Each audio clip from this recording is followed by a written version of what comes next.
So good evening, ladies and gentlemen, and welcome along to the Big Show Christmas special here on NVTV. We've got a fabulous winter wonderland lined up for you here at Hillmount Garden Centre, and I must say a big thank you to the guys at Hillmount for having us here today. Now, coming up on the show, we've got Ireland's First Lady of Country Music, Susan McCann. And I'm so excited, Robin, because we have got the wonderful Terri Hooley. We'll be chatting to football legend Gerry Armstrong and his wife Debbie. And live music from Barry Kirwan. Also live music from Robb Murphy as well. And we'll be talking to author William Clegg about his new book.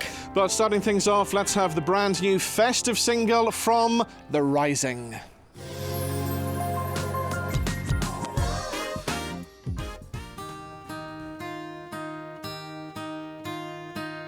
Wait for the snow to fall, people to see and friends to call. The man in red comes when you're in bed, the Christmas story running round your head. The Christmas tree makes everyone smile, the world's at peace tonight for a while. Children smile at the presents they see. Merry Christmas for you and me.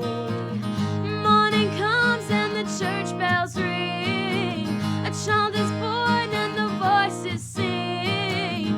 Merry Christmas, it's the time of year when everyone is full of cheer and we sing oh ho ho ho ho ho ho ho ho ho. Yeah, we sing oh ho ho ho.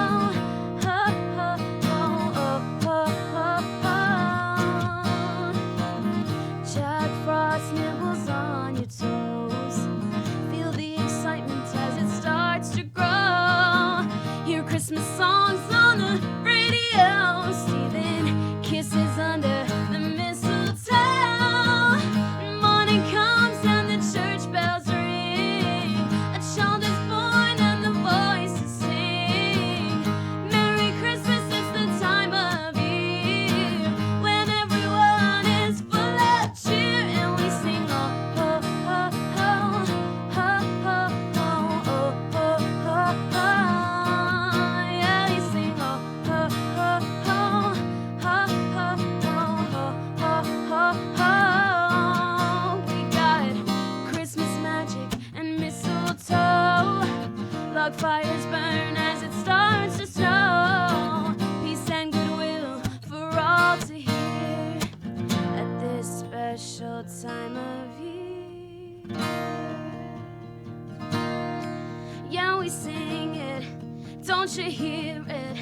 Don't you hear it now? Come on now, sing it with me louder now.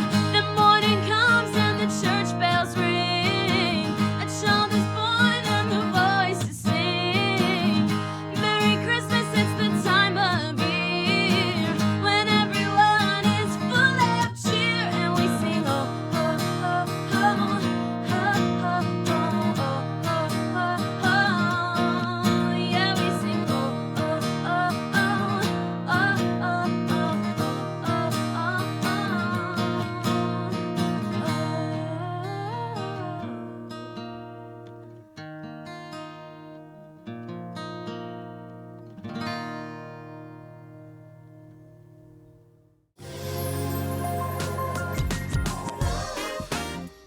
So there we go, fabulous new song from The Rising, and of course throughout the show we'll still have loads more great festive tunes coming up. But let's meet our first guests in the studio.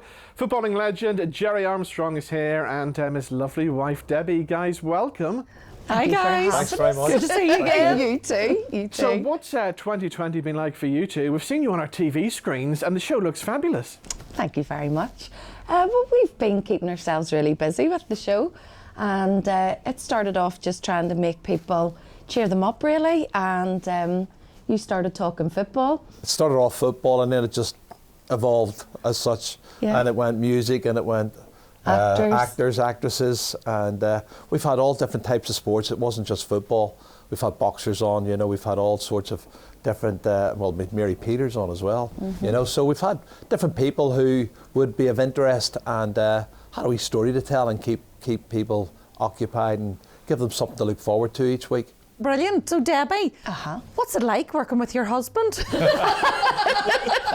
Pauline, what's it like working with your husband? You use that same line with Ruth and Eamon. Do you know what? It's actually really, really good. I mean, we've worked together in the restaurant and whatever, but it was a totally different thing. I think we make each other, we rub off each other, and you make me more relaxed. I mean, I couldn't do this on my own. And, do you not think the restaurant was more pressure than this? Yeah, I do. definitely. I think the restaurant was a lot of pressure, trying to keep people happy and make sure their food was the right delivery in the right order at the right time, and it was a lot of pressure. So, where did you meet?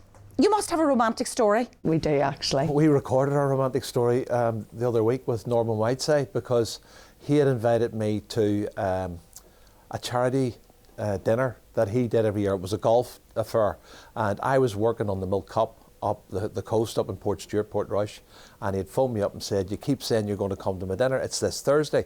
And I said, Norman, I'm heading back on Wednesday. He said, would you not stay over? And I said, okay, well this time. So I stayed over, and I ended up on the next table to Debbie, and I'd met her about 4 or 5 months earlier. Alison Campbell had introduced, you had just finished a modelling shoot with a lot of the girls, and I was with Stephen Watson and a few other people who, after a Northern Ireland game, I was assistant manager. We played Serbia, and came into, what was the bar? The apartment in Belfast. Yeah, the apartment in Belfast. And I was having a drink in there when Alison came in and came over to say hello, and hadn't seen her for years. And she said, oh, these are my girls, and she introduced me to the girls. I chatted to Debbie for about 5 or 10 minutes, and that was the last I thought I would have seen her of again. But then 4 months later, lo and behold, at the golf day, came into the dinner, and there she was on one of the tables with, I think it was Manus McCormick, That's right. his table, and I was on another table, and got chatting, and we ended up talking for hours. So I then made a phone call to Norman the next day when I was flying back and said, Norman, can you get her number for me off Alison? So thanks to Norman and thanks to Alison. I lived in London. I was in Brighton. I was living in Brighton at the time. So. And then he proposed after 10 days. Oh my goodness. He did. He I wrote thought me you a were quick in poem. the proposals. How quick was I? Well, it was a few weeks. I mean, he was drunk at the time. He said, "You're definitely, we're going to get married." And I said, "Are we? Let's see if you still feel the same in the morning." Well, we're very happy. We're together nearly 18 years now. So Brilliant. We're married 15 years, so we're very happy. But no, we get on really well, and I love her company. Even better now. Yeah, we do. Well, I've had more time. You've got to remember, the first 4, 5, 6 years, I was travelling away to Skye. 4 times You know, 4 a week. times a week. I was flying out the Tuesday, Wednesday to do Champions League, home on the Thursday, off Thursday, Friday, fly out Saturday morning, come back on the Monday. Yeah. You know, it was one of those. So we didn't get seeing an awful lot But of I each used other. to always say to him, oh, I don't need the big fancy house, I don't need this, and you know, I just want you to be with me all the time. And we've got that now. Yeah, we've had that for the last 2 years. We're It's so been great. happy. Yeah. That's brilliant. Yeah. Let's talk football, Gerry, and about some of the big stories of the year. Sadly, the story that has dominated football this year is the death of Diego Maradona. Yeah, he was a fabulous player, and he was one of the best players. I mean, he was the best player in that era, 83, 4, 5, right through to the 90. I think he was probably the best player in the world then. And I was fortunate enough to play, well, I was unfortunate enough to play against him because he was awesome. Yeah. I played for Real Mallorca in the Spanish La Liga, and he was playing for Barcelona. And we came up against each other on 4 occasions, 2 in the Cup and 2 in the league. And he was just an amazing player. I'd never seen anybody other than George Best do what he could do with the ball. But he was all left foot, and George was 2 feet. But both of them had this wonderful balance. But he was a small guy with a low centre of gravity, and his acceleration was unbelievable. But he put football on the map, and he was the player that everybody wanted to watch. And he went to Napoli, and he won league titles and did all sorts of stuff. And we know he did the old hand of God and the '86 World Cup, which it didn't go down too well. But he was. Do you remember watching that in '86? I watched it. I was playing in '86 with Northern Ireland. We had got knocked out, and we got beaten 3-0. And that was my last game, and Billy Hamilton's last game, Pat's last game. I think Jimmy Nicholl and Sammy McIlroy, that was our last games. And new era came in, a lot of young players came through. But it was a wonderful way to finish. But then we watched Maradona do what he did in the quarterfinals and went on. He single-handedly won that World Cup for Argentina. And the strange thing as well, when the death was announced, it was the same day as George Best's, 15 years on, wasn't it? We couldn't believe it. I said to you, I can't believe it. He's died the same day that George was dead as well. 15 years exactly to the day. Crazy. And two of the greatest players ever in the world, you know, and special talents. But it was unusual. But there was lots of outpouring of grief in Argentina. 3 days of mourning, and his body was like in state.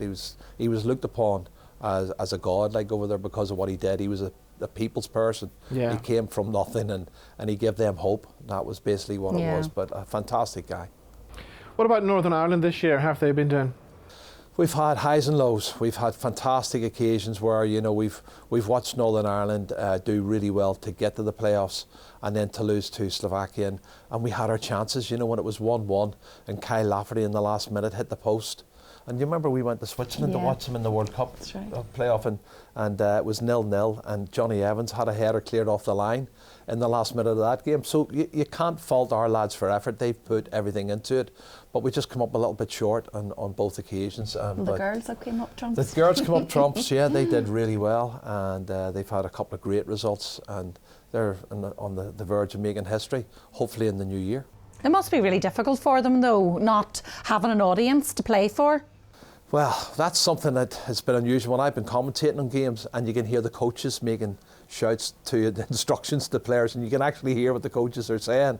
It's crazy, and you don't get any response from the fans because there is no fans. It's been really unusual. Hopefully it's going to get back to the norm in the coming months, and we keep our fingers crossed about that one. So Debbie, you must love football.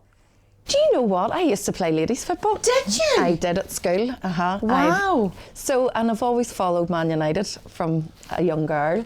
And Leeds is my team, he yes. really does. Because Leeds is your team, isn't Yes. it? Leeds is my team, yes. Yeah. But whenever you were assistant manager, I went to all the games, and then I was able to go to the Bernabeu. I took you to the Bernabeu and the Nou Camp. She's been to the big stadiums. She's been all around. So yeah. You've been to the World Cup qualifiers and all. I took you to Switzerland, I've taken you to Greece, I've taken you when Northern Ireland played. But what would have happened if she hadn't liked it? Would it have made a difference? She didn't have a choice. So guys, what's the plans for Christmas then? We're just going to have a family Christmas. Family Christmas, stay home and enjoy it and just chill out. I think under the circumstances, it's been a really bad year for everybody, and you know, we've tried to help, and we try and keep people with as much positivity as possible. But I think, you know, being in the family, having the family traditional dinner, you know, that's the sort of thing you should be doing anyway. We enjoy Christmas, we enjoy each other's company, and we don't really do anything extraordinary. It's just chilled out time, have a glass of wine, have your dinner, watch TV as usual, the traditional stuff. Absolutely. And you know something? See, this year, everyone has realised it is just the people that you love. That's true. Food on the table, a roof over your head. That's all that is important, really, isn't it? And that's what we can take from this year, really. Well, Gerry and Debbie, always good to see you. Thank you for doing this, and have yourself a great Christmas. Our pleasure. too. Happy Christmas Merry to everybody. Christmas, Merry Christmas. definitely. Okay, time for some more live music now, and this time the festive song from Robb Murphy. He's back with a track called A Brand New Life, and here he is.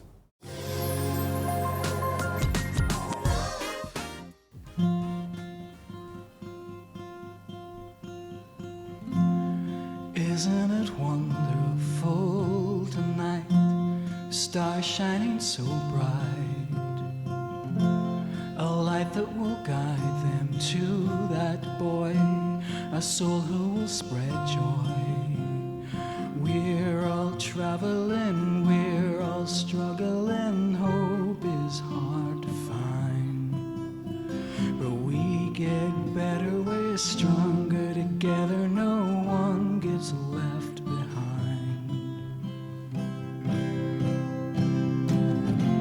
I'm falling tonight, I'm falling so high. Isn't it wonderful, a brand new life? It's coming so soon. I'm over the moon. Must be a miracle, a brand new life.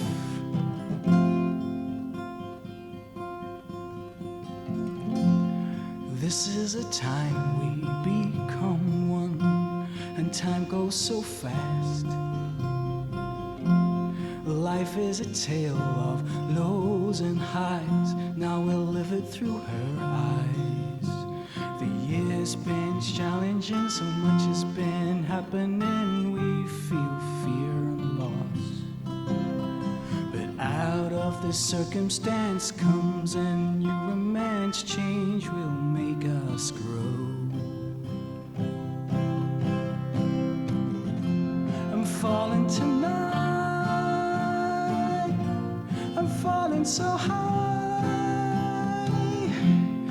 Isn't it wonderful, a brand new life? It's coming so soon, I'm over the moon. Must be a miracle, a brand new life. We all think we're better off alone, but it's a family that makes a home. I will be holding back no more.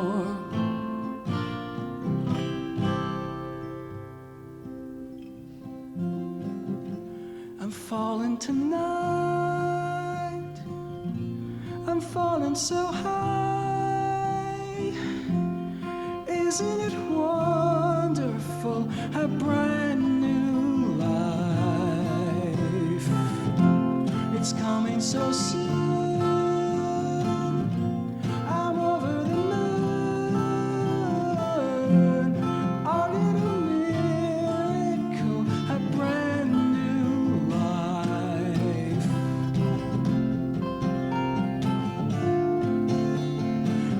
Ooh, oh, miracle girl.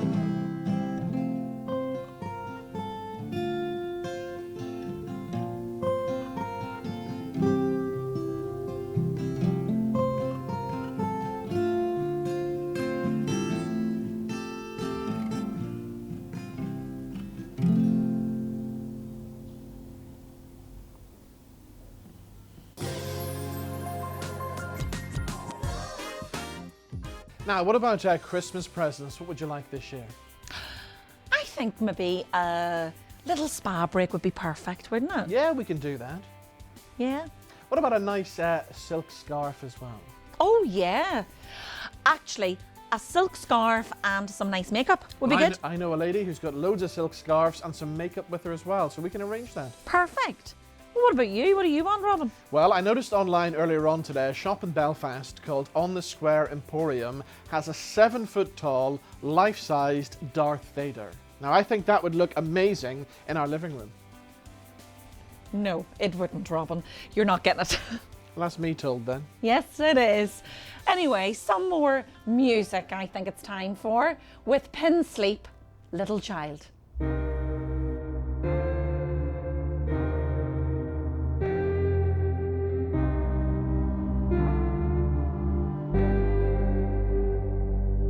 A little child is sleeping in its bed. It doesn't know what future lies ahead. A little dot on the Milky Way will save us on and on again. Will save us on again.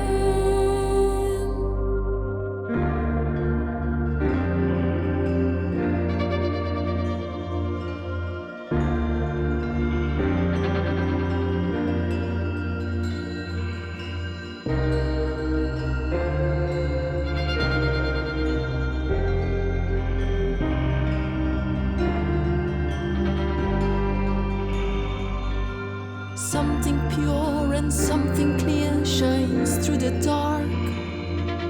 A little hope in a never-ending sea of tears. When every door seems to be shut and the little ball is spinning round and no one knows what lies ahead of us. There's a little child that's lying in its bed.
Now, still to come, we'll be chatting to Ireland's First Lady of Country, Susan McCann, but before that, we're going to meet a man who's got a brand new book out called Crime, Comedy and Combat, all about his life as an RUC officer. William Clegg joins us in our studio. William, how are you, sir? Fine, thank you. Thanks for having me along.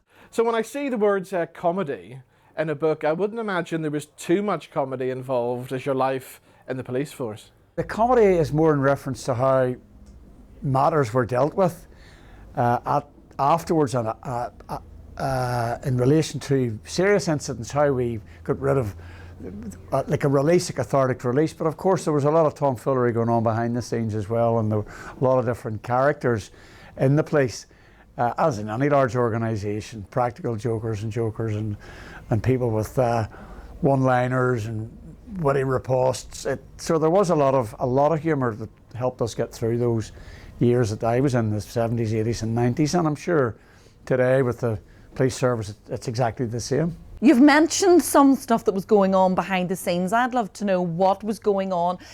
Is it the sort of things that us, Joe public, should know about?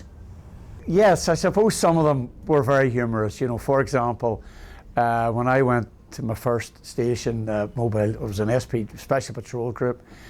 There was, and I think it was pretty much the same, there were 10 Special Patrol Groups all over the 6 counties, 6 in Belfast, 5 in Belfast in fact, and the rest were spread throughout the province.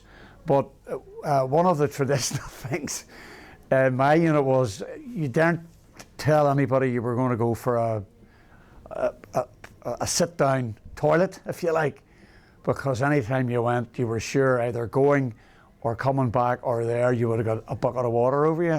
So that was sort of, okay, so it really was. It was pranksters, you know, and no matter where you were. I was caught out once in Donegal Pass when I wasn't long there, and I wasn't aware of this tradition, you know, and I sort of said, where's the bathroom, you know, so of course they told me where it was, and by the time I'd come down from the canteen stairs towards where the toilet was, they were armed with buckets of water in the canteen above. Right. So there were things like that was sort of traditional pranks, if you like, that went on. So William, you started your career in Enniskillen, which is kind of a rural area, I suppose, so there must have been a big change then between Enniskillen and when you eventually got to Belfast. Well, I started initially in Belfast, and really for 2 years, a year in the Special Patrol Group and then a year in what they would call relatively normal policing environment for experience purposes. So then I went back to Enniskillen, which I have to say that whole area, southwest Fermanagh, was my favourite. At West Fermanagh, southwest Fermanagh, right up to as far as Newton Stewart. I have very, very fond memories of there. It's an entirely different environment, different people, no better or worse than any other people in the problem, but just different characters and different humour, and I found there was a real warmth in that area in country folk, possibly because my father was from the Newton Ards Peninsula, but my mother was from Belfast. So I sort of, you know, when I went to rural areas, they would have called us townies, you know. Yeah. Mm-hmm. And if you were in the town, you were a culture, you know. So it seemed to me like the sort of Stangmore roundabout in Dungannon was the dividing line. You know, if you came sort of east of it, you were a townie. If you were west of it, you were a culture. So, but I was lucky in that I met sort of tutors, you would call them, from both those environments who taught me the ways of the workings of the different communities in those areas.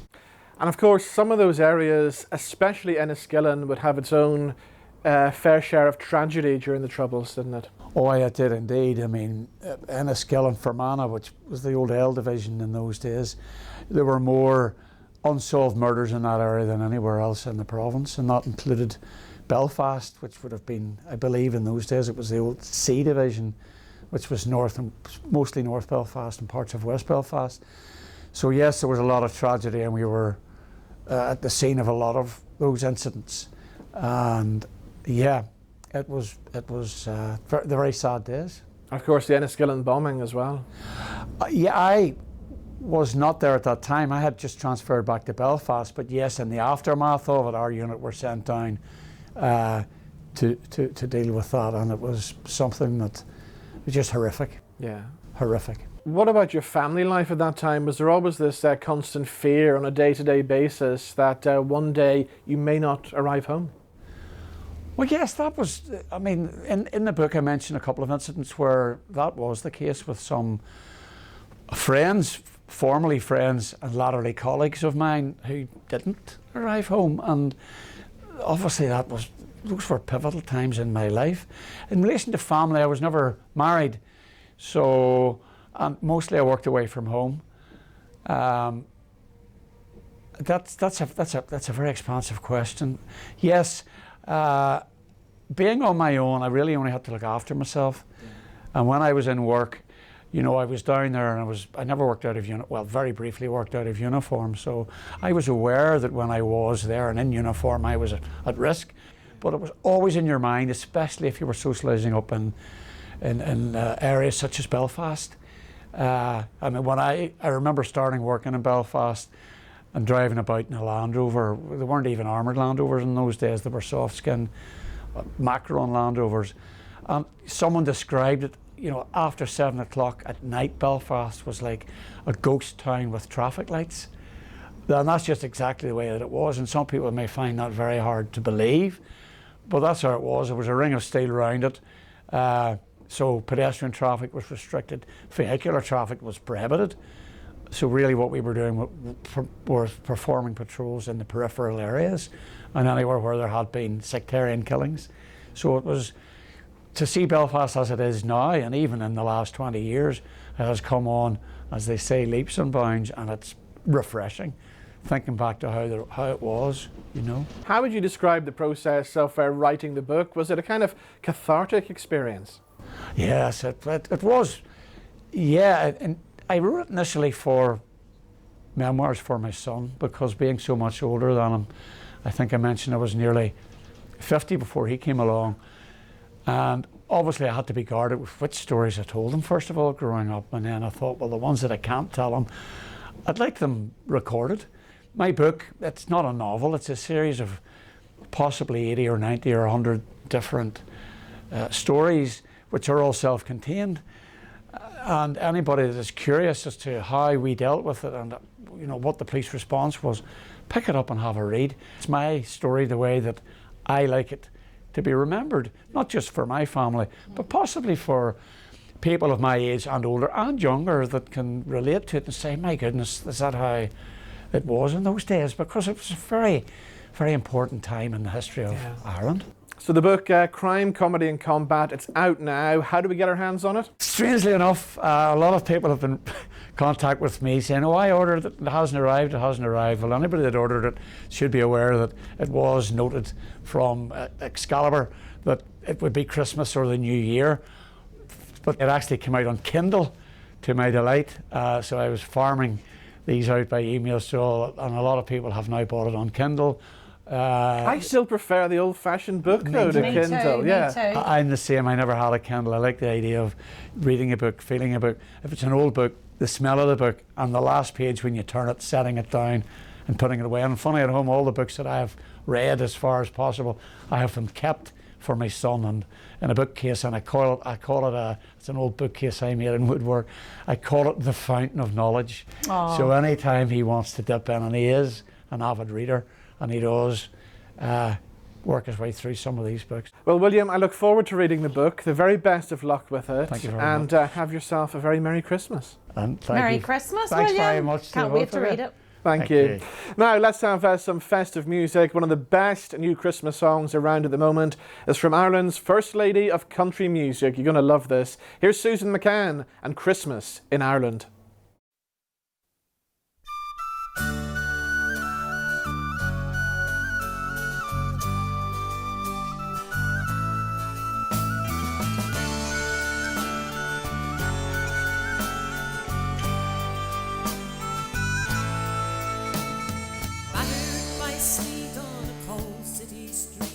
On a night never meant for alone, the choir of St. Teresa sings Ave Maria, and your heart begins longing for home. Gin for your ma and the whiskey for dad, the stories, the lies and the crack. But as dark and you're lost on the white streets of Boston, and wishing like hell you were back when it's Christmas in Ireland, where the sight of the snow on the rocks of Mayo means it's Christmas in Ireland, and the wind and the roar of the Donegal shore means it's Christmas in Ireland. And you think you can hear through the noise and the tears the old fellas singing so clear when it's Christmas in Ireland.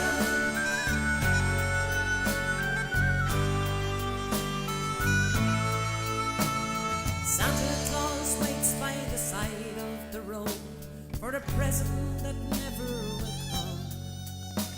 He smiles as you slip down the road for a sip of a stranger's life story in rum. I think you can tell that I know the face well, but I just can't remember the name. I don't mind it here in this season of cheer, but somehow it's never the same when it's Christmas in Ireland,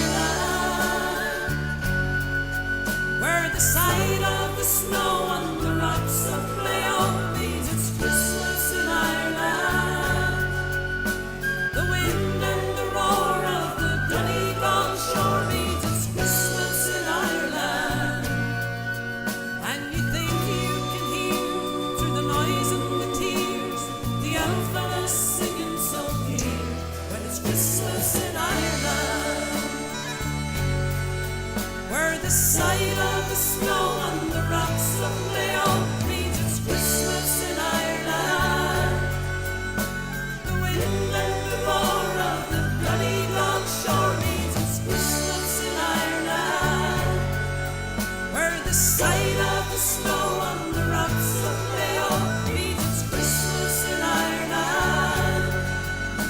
The wind and the roar of the Donegal shore means it's Christmas in Ireland.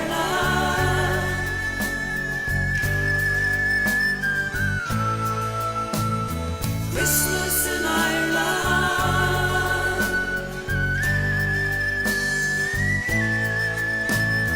Christmas in Ireland.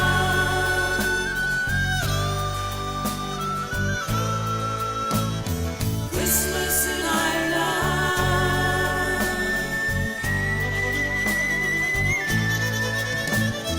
Christmas in Ireland.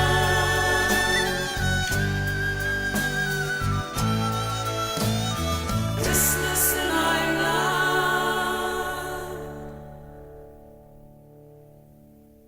Happy Christmas, and of course as happy as you can be the way things are at the minute, but do keep safe and look after yourself. And Tom wants to say Happy Christmas. Say Happy Christmas, no? Happy Christmas. That's a good boy. So until the next time, do have a lovely Christmas and New Year. And that was Susan McCann, Christmas in Ireland. And of course, that's a song that's been on the player in the office all week. Absolutely. Even the camera guys have been singing it, haven't they? Absolutely. Why Where not? would you get Brilliant. it? I Well, love it. exactly. Where would you get and it? she's here in our winter wonderland. Susan McCann, how are you? I'm very well, thank you very much for having me on this beautiful winter wonderland, as you say. Oh, this is just for you today. As well, thank you. Thank and you and so you look much. nice and comfy. I'm nice and snuggly cosy and wintry cuddly. there, yeah. I didn't want to take off my coat because it's not that warm, really, is it? It's not, No, is it? it's Yeah. cold. But then it's the time of year, so that's all right. But you've also got nice company with the polar bears, Haven't we just, yeah. So, Susan, I can't believe it's been 2 years since I last saw you in person. I We've know, spoken on the Robin, phone, I but it's been know. 2 years since I we know. last...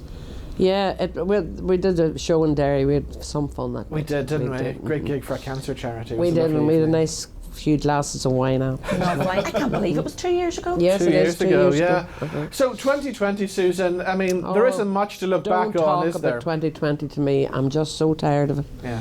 I really, this time last year, I was preparing for my weekend in the Carrickdale, and it was great. I mean, it was sold out and it was lovely. Did I think that 3 weeks later we'd be going into lockdown? Yeah.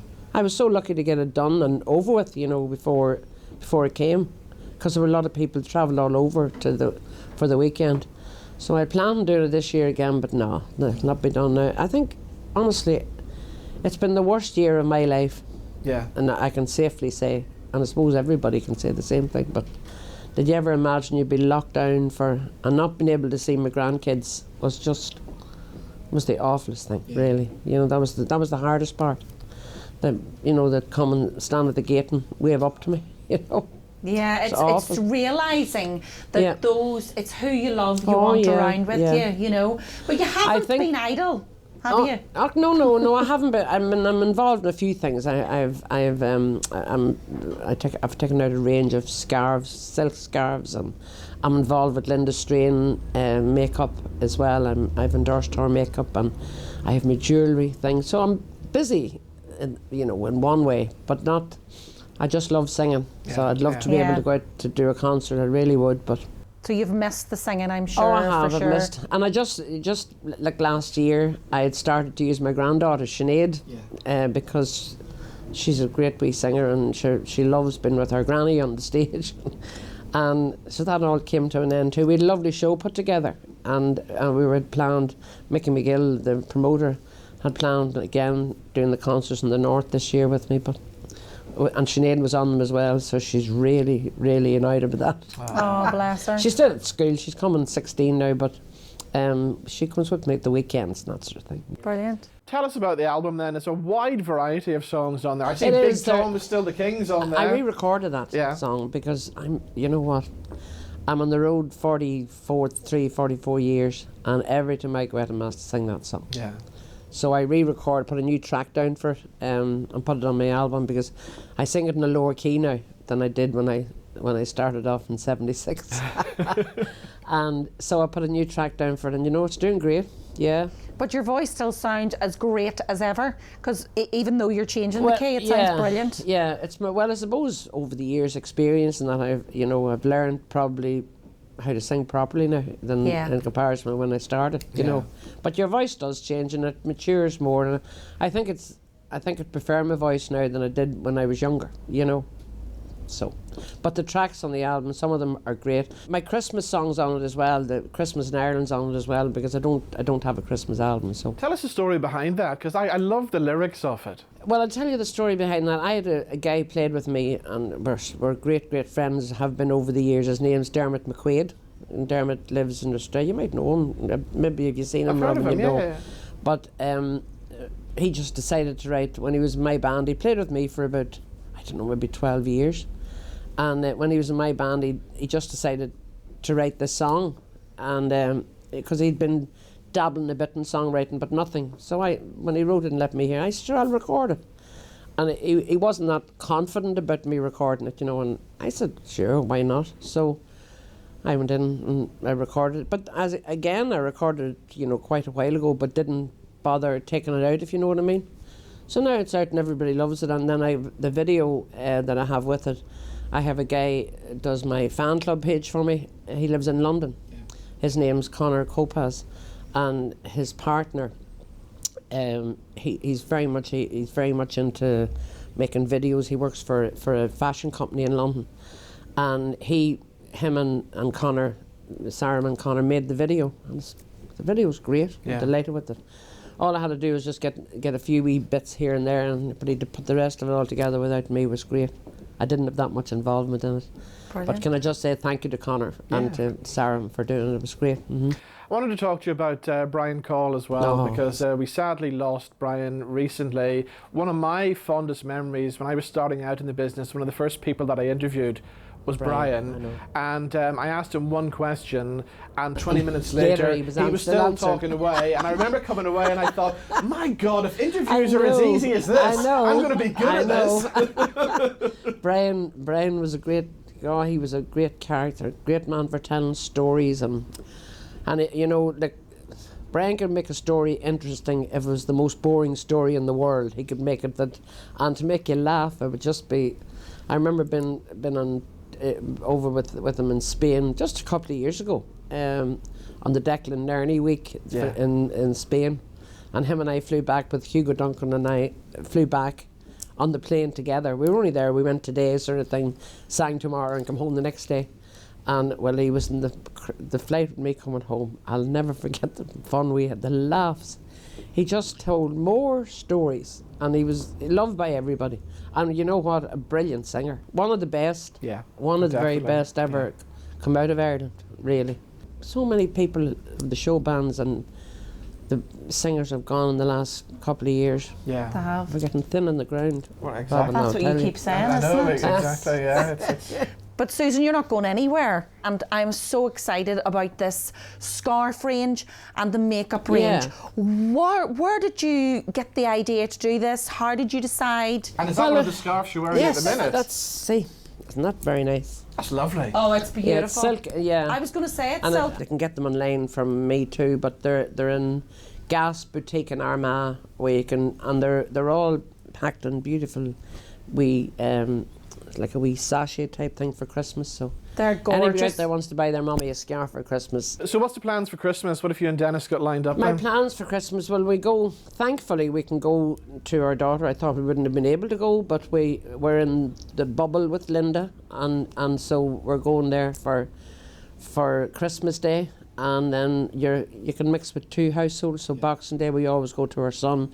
So it's going to be the same for us this Christmas. Only we can't really spend as long with them, but we'll go and have our dinner and have a glass of vino and whatever. Absolutely. And then Dennis and I will do what we always do: just light the fire and sit and look into it. Oh, how romantic! Now I know you're dying to sing on this Christmas show. Do you know something, Susan? I have been a fan for years and years. My mummy and I used to go and see you, and I remember you giving me a very, very good piece of advice. And I remember the favourite song of mine was Limerick, You're a Lady. Will you sing a wee bit for me so as I can boast? You're a lady, the one true love that I have ever known. That's short and sweet. Wow.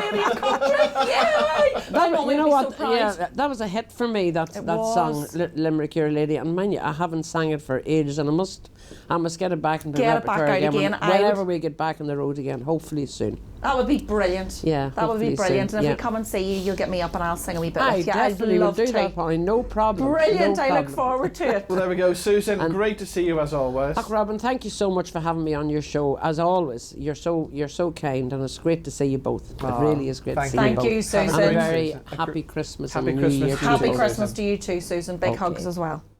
Okay, time for some more live music, and Barry Kirwan is back with a brand new album. It's called Walk With Me, and here he is performing his Christmas song, Remember Me. Ladies and gentlemen, here's Barry Kirwan.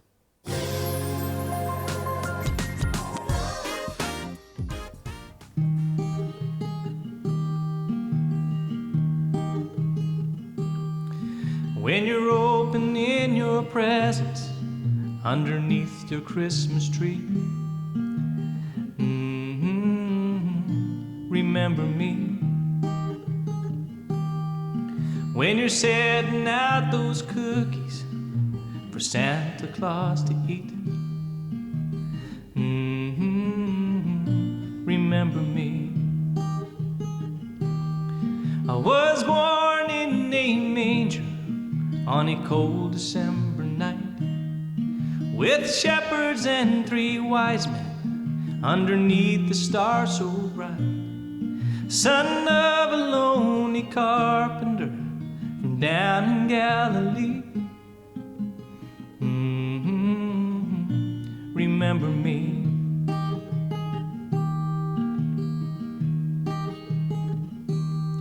So when you're hanging up those Christmas lights for the neighborhood to see, remember me. And when you're gathered round the table with all your family, remember me. 'Cause I walk from town to town without no place to lay my head, and I even fed 5,000 with just a loaf of bread, and I helped the lame to walk again, I made the blind man see. Remember me.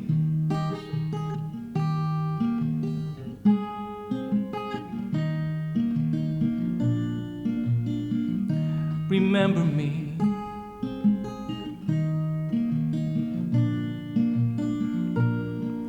I was only in my 30s when they led me up that hill. With tears in my eyes I cried, but did my Father's will. And there upon a cross of wood I died to set you free.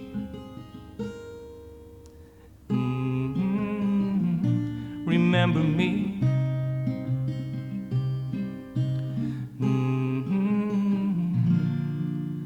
So when you're opening your presents underneath your Christmas tree,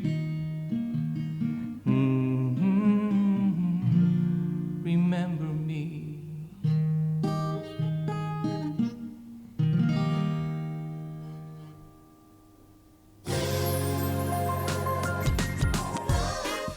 Time to meet our final guest on the show, and it's become a bit of a Christmas tradition to have him on the Christmas special. Of course, it wouldn't be Christmas without Terri Hooley. Hi, Terri. How are you, sir? I'm very well, thank you. It's just strange being out. Isn't it just? I've been like a hermit for the last months. Who would have thought it when we were chatting this time last year that we would all end up in lockdown? Well, this time last year I was talking about doing my final tour. Yeah. Which started off brilliantly, and oh yeah, and the place was packed, and it was a really big crowd, the biggest crowd we ever had, and a very young crowd, and they all danced the night away, and ended in January in Dublin at the Sugar Club. So I'm hoping to finish it someday. So we got that to look forward to then when we come out of the whole COVID thing. Of course, Good Vibrations was meant to be coming back to the lyric as well, wasn't it? Yes, and then it was going to go to Dublin, and then it was going to New York. So that was a bit of a disappointment. But very disappointed actually for all the actors and everybody, because the cast is brilliant. Des Kennedy's production is fantastic. A lot of people think it's better than the film. But it was just a bit disappointing for everybody. But talking about the film, it still continues to gather new audiences across the world every time it pops up somewhere, doesn't it? It does. I mean, I had a friend who was out in Croatia, and he says, that film's on TV every night. Wow. I went, what? And yeah, it seems to be, I just know from people who get in touch that it's still doing the rounds around the world. So it is. British Film Institute had the top 50 films that you want to watch again, and Good Vibrations was in it. Wow. With all the films that are made, I was really surprised. Yeah. And delighted. That must make you feel really good, considering it's about you. It doesn't, because the film's terrible towards me. According to my ex-wife. And I think I never thought I'd be alive to see it. So I should have taken more interest in it. And there's a few things in it I would like to change. But Oh dear. I'm a much nicer person than that. Have you mellowed in your old age? Oh, aye, big time. Yeah? You had to, because you had a big health scare, didn't you? Aye, well, that was 6 years ago or so. Yeah, I wasn't feeling well, and I hid in the bathroom. And Claire phoned Stuart Billy, and he lives around the corner. And he came around and had a talk with him, and then he went off to do his radio show Monday night, and then she phoned Jimmy. And Jimmy came around and he took one look at me, and he says, right, I'm taking you to the hospital. And I went to the hospital. They told me I had a heart attack and pneumonia. Because I said, I'll be out of here in 2 weeks, about 2 weeks, because we had a Good Vibrations party in the 100 Club in Oxford Street in London. And the 100 Club is one of my favourite clubs. I was first there in the 60s, and I was there in the 70s, 80s. And I was there on the night it was supposed to close down. I flew over for that. And then Paul McCartney did a gig at lunchtime, and they charged a lot in and saved the club. So I was really looking forward to doing DJ there. And the Outcasts and the Defects and all were going to be playing. And they went, you're going nowhere. And I went, no, I have to be at this gig. I have to be at this gig. And then on the Thursday night, I took ill, and they told me that if I hadn't already been in the hospital, by the time I'd have been at home, by the time the ambulance came, I would have been dead. So after that, there I went, right, I'm going nowhere. And I actually made the most of it. I had a good time. I was in hospital for 3 months. The nurses were wonderful. Yeah. So is there a new kind of health regime that you go through now? I give up brandy. And I drink whiskey. Terri, you must have some other stories that aren't in the play or the film. Is there anything that you could tell us? I can't, because some of the people are still alive. Well, no, I mean, my life wasn't boring, and still not boring. But this time last year, I was suffering from agoraphobia. I didn't want to go out of the house. Oh, Terri. And then, I didn't even want to go to the shop to get a pint of milk if I'd run out of milk. So now that I've been a hermit for months and months, I'm looking forward to getting out of it again. Oh, that's good. And terrorising the natives. But I was just disappointed a few things, because there's a few charities that support, like we didn't get to do our Bob Marley tribute, which I do every year now for Tools for Solidarity. It's a great organisation that I've supported for a lot of years, and I was going to do Belfast Alternative Walking Tour, which is great. You really should do those again. Yeah. A bit odd. But it's about sex, drugs and rock and roll in Belfast. It's not a historical tour. And I put up a photograph yesterday, and that was the night the Snow Patrol were playing. It was my birthday, 23rd of December. And a lot of people in that photograph were coming over and asked me to do a tour. I said, well, we'll do it if we'll raise money for the homeless. And then we did the tour and arranged to meet all these girls that had come over to see Snow Patrol in the John Hewitt. And then I got a phone call saying, get round here, we're having a party for you. So I took them round and I said, right, we're going into this party. You got 5 minutes with Gary, and then I'm taking you off, leave him alone. And we had a great birthday party, and I left at 11 o'clock next morning. But your tours are quite famous. And Jimmy said to me, are we going to the pub? And I went, no, I'm going home to bed. So Terri, what's the plans for Christmas then? Christmas will be very quiet, so it will.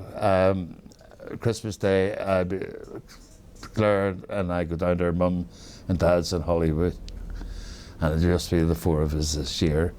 So, and 23rd of December be my birthday. I'll not be doing anything. So, but I never remember growing up. I never had a birthday party until I was 21, because I never remember having a birthday party.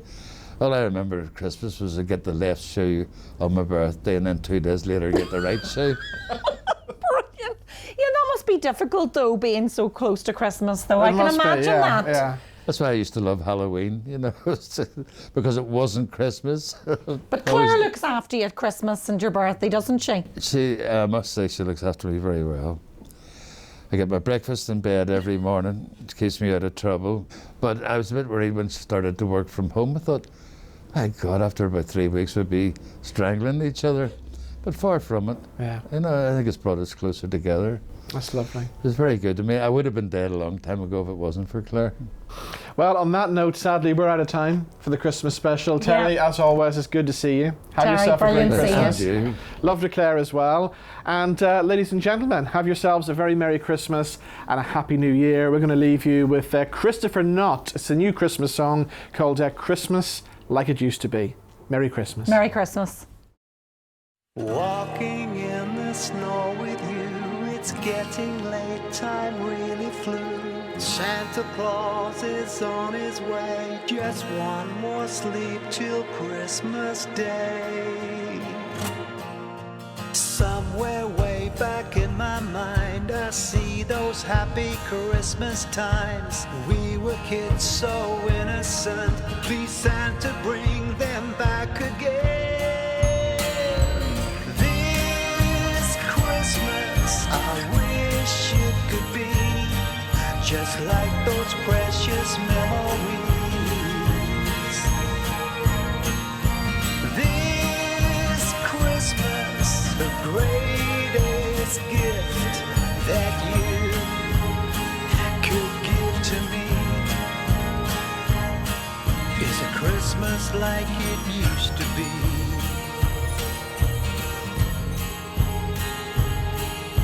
A Christmas like it used to be. The night before we couldn't sleep, a stocking each with presents deep, placed with love under the tree. We were one happy family, remembering this time of year. The ones we've loved no longer here. God bless you, Mom, God bless Dad, for all the Christmases we had. This Christmas, I wish it could be just like those precious memories. This Christmas, the greatest gift that you could give to me is a Christmas like it used to be.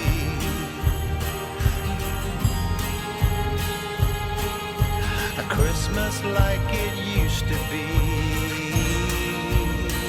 Just look at the snow. Look at the snow. Look at the snow. Just look at the snow. Let's play in the snow. Come on, let's play in the snow.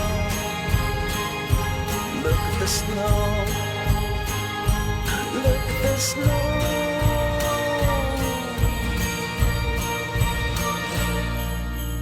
This Christmas, I wish it could be just like those precious memories.